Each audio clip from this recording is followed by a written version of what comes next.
Tribunal ముందర పోయి గట్టిగా వాదించి చరిత్ర మొత్తం చెప్పి మన అవసరాలు చెప్పి మన కరువు చెప్పి మన బాధలు చెప్పి ఇగో మా వాటా ఇంత రావాలి అని కొట్లాడాలి.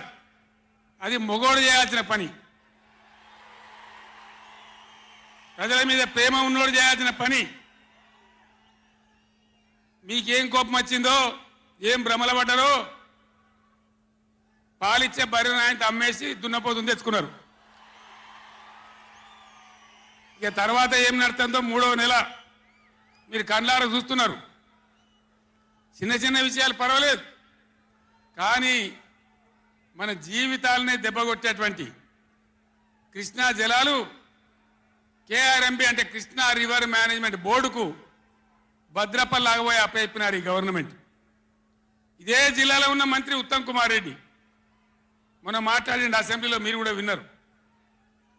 ఉమ్మడి రాష్ట్రమే నయం ఉండినట్టు ఆయనకట. ఉమ్మడి రాష్ట్రమే మంచిగా ఉండే ఇప్పుడు మంచిగా లేదట. మరి శ్రీకాంతాచారి ఎందుకు చచ్చిపోయింది? ఇదే జిల్లాలో పుట్టే బిడ్డ. ఎందుకు చచ్చిపోయిన ఉద్యమకారులు? అంత పెద్ద ఉద్యమం ఎందుకు జరిగింది? లక్షల మంది కోట్ల మంది ఎందుకు పాల్గొన్నారు? ఇంత సోయి తప్పి మాట్లాడతారు మంత్రులు. గవర్నమెంట్ వస్తే ఏం చేయాలా? పోయిన భద్రపల్లెక సంతకం పెట్టిను, దాని మెమోరాండం దొరికింది.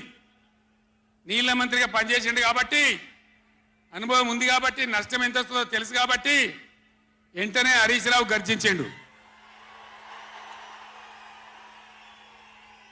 గర్జిస్తే ఒక 4-5 రోజులు నాటకాలు ఆడిండు, అబద్ధాలు మాట్లాడిండు. నిలబెట్టి మన గట్టిగా అసెంబ్లీలో అడిగితే, అసెంబ్లీ బడ్జెట్ జరుగుతుంది మీరు చూసిండు. బడ్జెట్ జరుగుతుంటే ఏమవుతుంది? బడ్జెట్ అతి ముఖ్యమైన విషయం. ఎప్పుడు కూడా చరిత్రలో దాన్ని పక్కకు పెట్టి వేరే అంశాలు తీసుకోరు. కానీ అగమేఘాల మీద ఇది జరుగుతుంటే, ఆ రగడ జరుగుతుంటే, బిడ్డ మీ సంగతి బదాలను నిలబెడతా, మిమ్మలను ప్రజల ముందే తెలుసుకుంటాం అని నల్లగొండ చెలవు నల్లగొండ నేను పిలిపించిన. ఎందుకంటే నాకు చేతనైనా కాకపోయినా నా కట్టె కాలే వరకు తెలంగాణకు అన్యాయం జరిగితే చివరి శ్వాస దాకా కూడా పులిలాగా లేచి కొట్లాడతా తప్ప పిల్లిలాగా ఉండను. ఎట్టి పరిస్థితులలో 600 ఏ విషయంలో కూడా తెలంగాణకు అన్యాయం జరగనివ్వను. కొట్లాడదాం. చెలో నల్గొండ ఇయ్యంగానే పిక్క పిక్క సచ్చుడు ఇజ్జత్ మానం పోతుంది రాబాయి. కేసీఆర్ బొబ్బ పెడితే ఏం చేస్తామంటే ఏం చేస్తామని చేతులు విసుకొని కాళ్ళు విసుకొని అర్జెంటుగా బడ్జెట్ పక్కకు పెట్టి శాసనసభలో తీర్మానం పెట్టింది. ఆ తీర్మానం కూడా చక్కగా లేదు. వాళ్ళ తెలివి సల్లారా.